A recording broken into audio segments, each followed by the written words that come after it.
right, welcome back to RLA 2023. We are here in Vegas and we are doing yet again another awesome interview, learning more about our industry and kind of sharing that and growing together. I have Glenn Richey here in the house from Auburn University. Great. How you doing? Hey, doing great. How are you? Good. Let me get a shake out of you. Fantastic. We can do this in person. You see that? Nice. So what are you doing here? Well, what brings you to RLA? Well, I've been coming to RLA for about 10 years. I've actually been doing research in the area since 1999, 2000, about that time. So the reverse logistics flows have always been different than the traditional supply chain flows.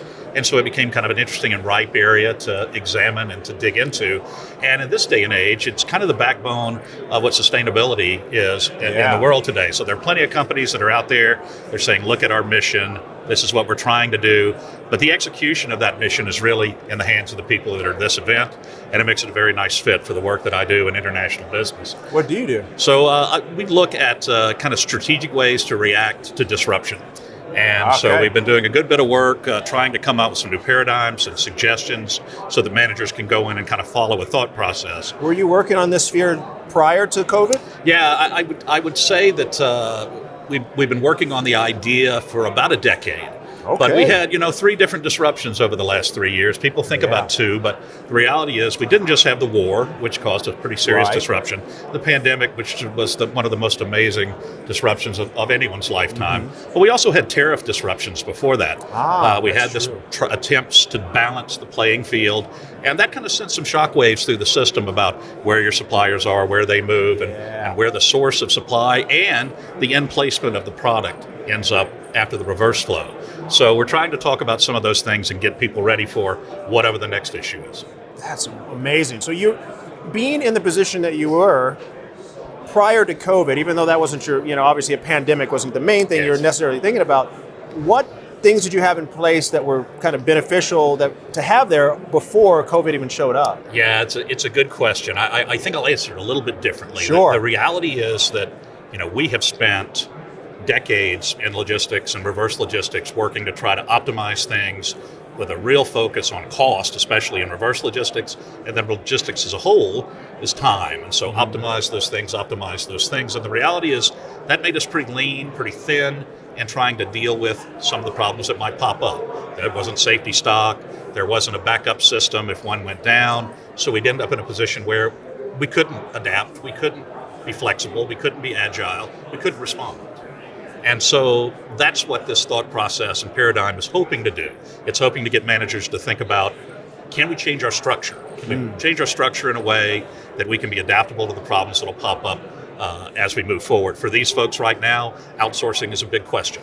So, if they're not prepared to outsource, if they don't have partners lined up, if they're uncomfortable with it because of the customer experience, then that's a problem. They can change their processes as well, right? The flow of their processes can become more agile, move more smoothly.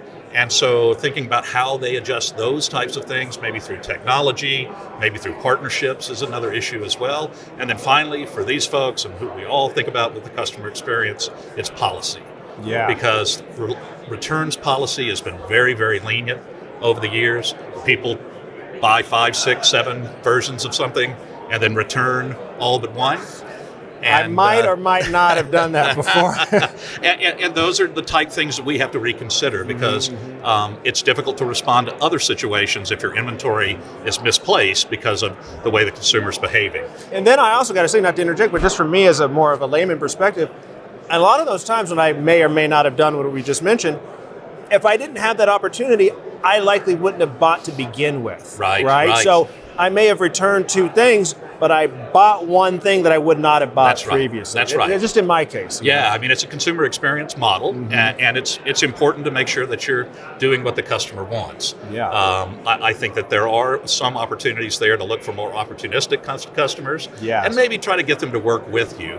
And so what we see a lot of times, especially at the retail level, is these loyalty programs giving the company more information on the customer and trying to better fit those things to what the customer needs and wants. What do you think about the attitudes of customers in general in regards to returns? Is it evolving? Do they expect more? Do they expect less? Yeah, I mean, I think they do expect more. I mean, they've very much been trained by what we call the Amazonization of things, right? Yeah. Where you can return anything you want at any time. And in fact, some of the other companies have dealt with situations where they try to be more restrictive. And when they do that, the customer gets upset. Yeah. So as you mentioned earlier, I mean, it's part of the value proposition. So we really have to know what our customers need and want. That's excellent. Now, let me tell you, being here, one of the things, we talk about so many different topics, and one of the ones that I don't hear spoken of that much, but it's becoming a larger and larger issue, is the idea of the data and the privacy and security around that customer data. Right. And even the company data. We're sharing so many with so many other entities in this whole ecosystem. Yeah. How do we deal with that? Yeah, it's a great question. I mean, information powers the supply chain, it powers logistics. Mm-hmm. It's the backbone of what we do. Yeah. And, there's all kinds of tools and techniques that are out there to try to make things more visible, more open, more transparent. But those decisions are really, fundamentally in the hands of the company itself. So it's a strategic decision about how much information you share. But I'll give you an example. I had a question earlier this week, which was, when we think about returns and returns from retailers that work in the textile industry, how much of those items end up in the landfill? And the reality is it's company dependent. It's difficult to really say what that actual number is across the board. And to be quite honest, those companies are somewhat fearful of giving out that information because of what might happen on social media. So the important thing is we have lots of different companies now that can get between the return and the landfill. And a lot of those businesses are here at this event. Doing well. Building new parts of the supply chain and making that disposal process less likely and much more effective. That's awesome. Well said. What are you excited about? I can tell you're a super passionate guy, man. Like, what's on your on your stovetop right now? Yeah, I think with reverse logistics, it really is the backbone of the sustainability processes that we see, and I think you're going to see both industry and consumers change to say, what are you doing?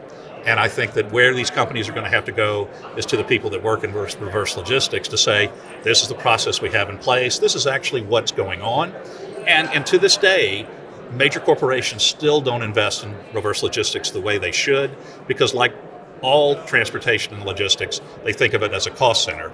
Right. When in fact, there's a lot of opportunity to reclaim value, in some cases full value.